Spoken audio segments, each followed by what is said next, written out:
Баршаңызға қайырлы күн достар, сіздермен Мерей. Бүгін мен сіздерге картоп қосылған чебурекидің рецептін ұсынамын. Өте оңай жасалынады, әрі дәмді шығады. Міндетті түрде менің рецептіме жасап көріңіздер. Ең бастысы, құрамындағы заттардың барлығы үй жағдайында жасалынатын рецепттің бірі. Міндетті түрде жасап көріңіздер. Видеоны көрмес бұрын менің инстаграм парақшама жазылуды ұмытпаңыздар. Алдымен біз бір ыдысқа ұн саламыз, оның үстінен сұйық майды құямыз. Кене қасықтың көмегімен араластырып аламыз. Ыстық қайнап тұрған судың үстіне 2 шай қасық тұзымызды салып, тұзымыз сәл ерігенше араластырып, оның үстіне толықтай құямыз. Бізде суымыз ыстық болғандықтан бірінші кезекте қасықпен араластырып аламыз. Қасықты қамырдан аламыз, ары қарай қолымызбен қамыр илейміз. Қамырымыз жұмсақ, әдемі болып шығады. Міне осындай қамыр болып шығады. Бұл қамырды аламыз, пакетке салып, 5 минутқа қойып қоямыз. Осы аралықта арасына салатын салмамызды дайындаймыз. Піскен картоптың үстіне сүт құямыз, сары май саламыз және тұз, бұрыш салып, араластырып езіп аламыз.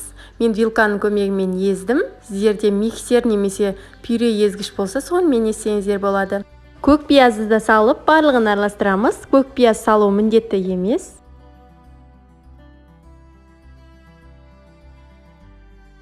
Жаңағы пакетке салған қамырымызды алып, қамыр жаятын жерге қоямыз. Оның үстінен ұн себеміз, 3 бөлікке бөліп дайындап аламыз.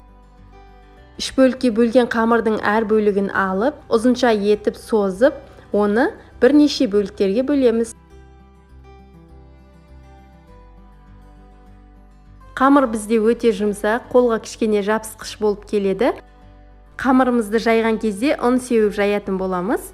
Міне барлық бөлікті бөліп алғаннан кейін осылай дөңгелетіп барлық қамырды дайындап аламыздар. Оның үстіне пищевая пеленка немесе майлық жауып қоямыз. Ол біздің қамырларымыздың бет жағы қатып қалмас үшін қажет.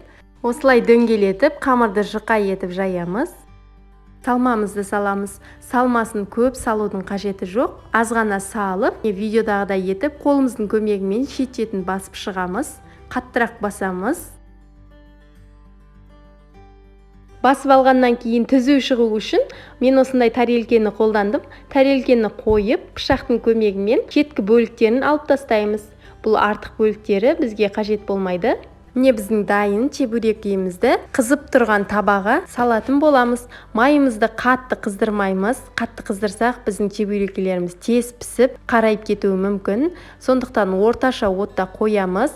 Осылай қасықтың көмегімен қамырдың үстіне майды құя отыра пісіріп аламыз. Майды осылай құйсаңыздар, көтеріліп, тез пісуіне көмегін береді. Міне біздің чебуректеріміздің астыңғы жағы пісіп шықты. Чебуректердің үстіңгі жағын аударып, аз ғана уақытта пісіп шығады. Міне осылай майын сорғытып алып, қағаз майлық төселген ыдысқа салып қоямыз. Өте дәмді болып шықты. Міндетті түрде жасап көріңіздер, достар. Міне біздің чебуректеріміздің барлығы дайын болды. Пісіп жатқанда көргендеріңіздей көтеріліп әдемі болып шығады.